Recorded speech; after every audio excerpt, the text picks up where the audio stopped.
वाले कश्मीर से कुछ तस्वीरें सामने आई है जो बताती है कि चीनी नागरिक ने पाकिस्तान पुलिस के जवानों को पीट डाला है। जी हां, ये हालात बने पीओके के गलगीत बटालियन में ये हालात बने हैं जहां पर इमिग्रेशन के मसले पर चीनी नागरिक और पाकिस्तानी पुलिस के जवान जो है वो आपस में भिड़ गए हैं। तस्वीरें बताती है कि बड़ी तादाद में चीन के नागरिकों ने पुलिस पर हमला बोला है और इस दौरान पाकिस्तान पुलिस के जवान खुद को बचाते दिखे हैं। चीनी नागरिकों के इस ग्रुप में महिलाएं भी शामिल हैं। रिपोर्ट के मुताबिक दोनों पक्षों के बीच इमिग्रेशन को लेकर विवाद हुआ और हालात हाथापाई और झड़प तक पहुंच गए।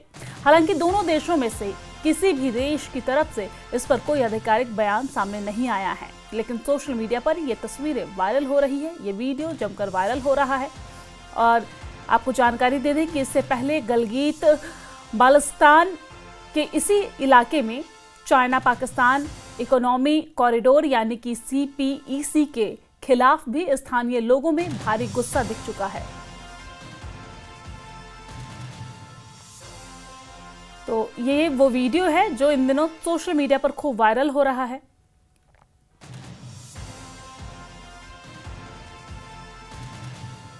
तो आप देख सकते हैं किस तरीके से यहाँ पर चीन और पाकिस्तान आपस में भिड़े हुए हैं, जहां पर चीन के कुछ नागरिक पाकिस्तान के जवानों को, पुलिस को गुस्से में पीटते दिख रहे हैं। हाथापाई की ये तस्वीर सामने आई है। हालांकि इस पर आधिकारिक किसी तरीके की कोई घोषणा नहीं हुई है, किसी तरीके का कोई बयान सामने नहीं आया है, लेकिन आप देख रहे हैं किस तरीके से यहाँ पर चीनी नागरिक जो है वो पाकिस्तान के जवान को पीटते नजर आ रहे हैं।